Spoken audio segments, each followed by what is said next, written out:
Всем привет! В этом видео я покажу вам подборку парфюмов той самой взрослой женщины, которые вас пугали в отзывах на Фрагрантике. Вы наверняка слышали эту интонацию: ой, это духи какой-то взрослой женщины. Особенно мне нравится, когда это говорят взрослые люди. В этой подборке будет люкс, ниша, бутиковый люкс и немножко ретро. Давайте все смотреть.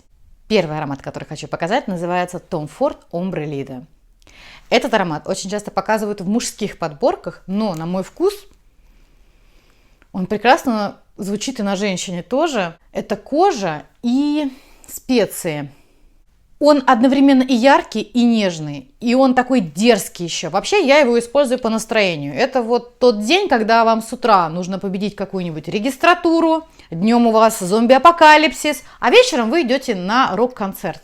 Он реально такой дерзкий, строгий, обращает на себя внимание, внутренне вас как-то собирает, делает вас смелее. В общем, мне он очень нравится. Следующий аромат – это абсолютно противоположный аромат. Этот аромат называется BDK Passes. Я его вам показывала осенью, я его носила просто постоянно. Это айвовое варенье с медом, немножечко апельсина и ванили. Этот аромат я купила впервые вслепую, просто по нотам, потому что я не могла подобрать себе сладкий аромат в люксе, который бы мне нравился бы на 100%. Сейчас я тоже его активно ношу.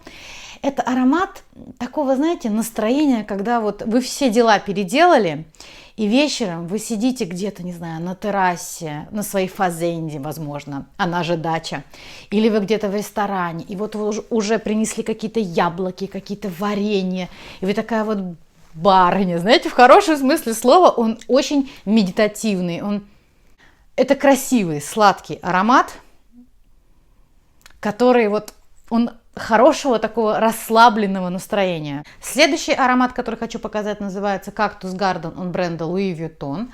Он у меня практически на донышке. Я понимаю, что Louis Vuitton это дорогостоящая парфюмерия, что сейчас ее трудно купить у нас в стране, поэтому в этой подборке будут парфюмы разных ценовых категорий. Если говорить про кактус, это, конечно, шикарный лимонграсс, бергамот и немножечко каких-то таких цветочков, совсем чуть-чуть. На мой вкус, Louis Vuitton делает одни из лучших свежих ароматов. Если говорить именно про свежие ароматы, в похожем направлении есть у Hermès, вот у них коллекция, которая вот эти вот Жордан там и так далее, ну они значительно дешевле, там тоже есть похожие ароматы, тоже у них очень красивые такие свежие ароматы в пир и в мир на каждый день. Следующий аромат, который хочу показать, называется Versace Cristal Noir, у меня версия Eau de Toilette 50 мл. Этот парфюм это такая вот баба-ягодка снова опять. Почему? Его очень часто показывают в видео подборках, где сидит мужчина и женщина, и мужчина спрашивает, говорит, вот какой тебе из всех парфюмов нравится больше всего? И там так муж, там бойфренд, там партнер, как они это называют, значит, показывают, что да, вот этот больше всего нравится. Сам аромат. Ну это вот просто южная ночь, букет огромных цветов.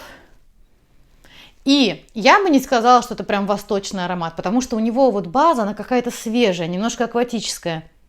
Мне кажется, на лето, на вечер, море, красиво, вы идете в леопардовом платье, в люрексе, ну вот это все, атрибуты взрослой женщины. На мой взгляд, за ту стоимость, за которую его предлагают, он стоит, по-моему, в районе 5000 рублей. Это просто потрясающий аромат, не уступает он некоторым нишевым брендам. Следующий парфюм, который хочу показать, называется 100 Silent Waves от бренда Nishane. Это, конечно, сладкая тубероза с сахаром, ванилью. Этот аромат у меня ассоциируется с героиней фильма «Американский пирог». Помните, там была мама Стифлера, вот эта вот актриса, вот она вот так очень, прищур такой вот. Просто она там была такая, ну, милфа на максималках. Она еще, эта актриса сыграла шикарно в сериале «Белый лотос». Если не смотрели, она великолепная комедийная актриса. У нее там очень такой характерный, отвратительный плач. Вот обычно у героев такой вот смех или ужимки, а у нее именно плач. Если не смотрели, по-моему, он есть на всяких там Иви, Кинопоисках. Шикарный сериал. Этот аромат вам понравится, если вы хорошо относитесь к туберозе и к сладким ароматам. Он может немного придушить, потому что он такой вот плотный, обволакивающий. Но он не душный. Вот. Казалось бы, да? Следующий аромат, который хочу показать, это аромат, который называется Supreme Bouquet от бренда Yves Saint Laurent. Это тоже тубероза, но другая. Это тубероза сладковатая, с белыми цветами, чуть-чуть амбровая такая, древесно-амбровая.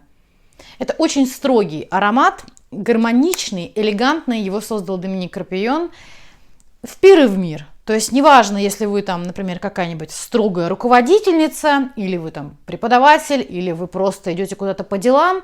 Это элегантный, красивый аромат. Я считаю, что Доминик Крапийон плохого не сделает. У него нет огромного шлейфа, поэтому вы никого им не задушите, не придушите. Такое, для строгой женщины с принципами.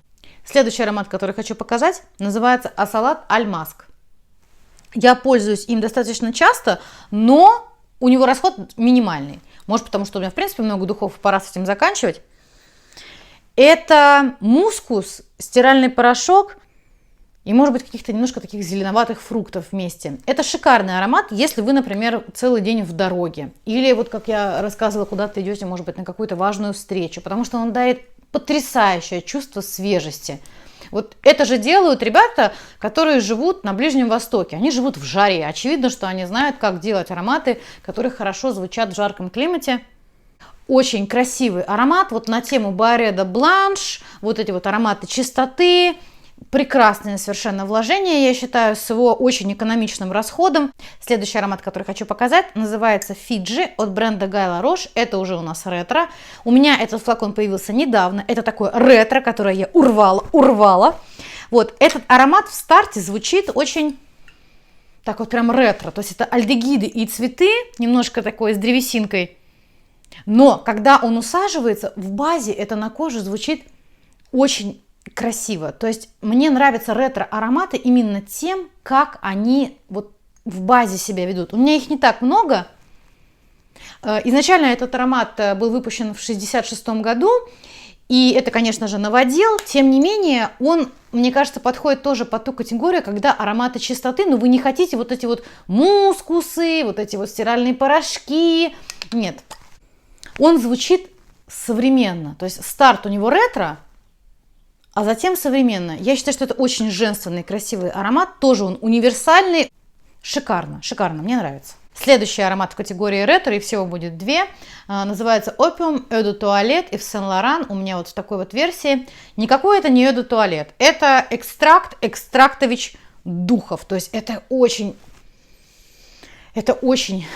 стойкие духи, которые заполняют все собой. Я их чувствую как ладан, амбро, ну и немножко гвоздики. Я его наношу тоже по настроению. Это такой аромат какой-то вот гармонии с собой. Это как, наверное, с Шанель номер 5. То есть ты либо открываешь для себя красоту этого аромата, либо нет, тебе это там как-то все не очень. Это аромат про уверенность в себе, не такую какую-то дерзкую, там, где ты учился, я преподавала, да, а это все-таки про какую-то внутреннюю гармонию, про взрослую женщину, которая вот находится в нормальном состоянии, не в неврозе, да, а в хорошем таком настроении. Очень женственно, очень красиво. Я рада, что мне наконец-то начинает открываться красота вот этих ретро-ароматов всех. Следующий аромат, который хочу показать, называется Лира от Касамаратти, Ксерджов. У меня 30 мл почти закончились. Я жалею только об одном, что я сразу не купила себе 100 мл. Это лимонный курт, карамель и ваниль. Одно из моих самых любимых сочетаний. Немножко цитрусов здесь тоже есть с лимонами. Это, наверное, самый мой любимый гурманский аромат. Пока лучше я не нашла, хотя гурманских ароматов очень много. Еще я здесь стала чувствовать, раньше, кстати, вот не было этого, лакричник. Этот аромат очень похож на аромат, вот у нас конфеты продаются, лакричные конфеты из Финляндии. Они сейчас тоже есть в продаже. Вот. И там вот этот вот их специфический аромат. Периодически я его здесь улавливаю, но он мне нравится. Несмотря на то, что, кстати, лакричные конфеты я не люблю. Это шикарный гурманский аромат такого, знаете, настроения. Вот такая хохотушка, веселушка, хорошее у вас настроение, вы такая позитивная. Вот. Вот такой у меня получился обзор. Я буду вам признательна, если вы напишите, а что для вас аромат взрослой женщины, потому что ваши комментарии, они мне помогают понять, что вам интересно, что вам не интересно. Вот я, когда готовилась к этому ролику, я прочитала очень много каких-то негативных комментариев, в принципе, на тему духи взрослой женщины, взрослая женщина. Вот к понятию взрослый мужчина такого нет. Причем всегда это в контексте какой-то старости, дряхлости, непривлекательности. Мне кажется, это странно. Такое ощущение, что вот эти люди, они живут в какой-то параллельной вселенной, да, в которой люди слово «взрослый» воспринимают как-то очень так вот старый. На самом деле в слове «взрослый»-то ничего плохого нет. Это означает вышедший из детского периода, да, обладающий телесной и ментальной зрелостью. Какое счастье встретить таких людей в своей жизни! Вот. Ну и в конце хочу еще сделать небольшой анонс. Совсем скоро на моем канале выйдет ролик про летние ароматы. Также хочу рассказать вам свою дораму. Я попала на мошенников при покупке парфюмерии. Я покажу, как выглядит это объявление. Будьте внимательны. Я решила бороться с этой ситуацией, не оставлять ее. Шансы мои как-то найти справедливость, они от нуля стремятся к минимальным, но меня в жизни это никогда не останавливало. Ну и совсем скоро у меня выйдет очередной импортный влог. Посмотрим с вами на чуждые нам товары, ценности и вот эти все вот образы жизни.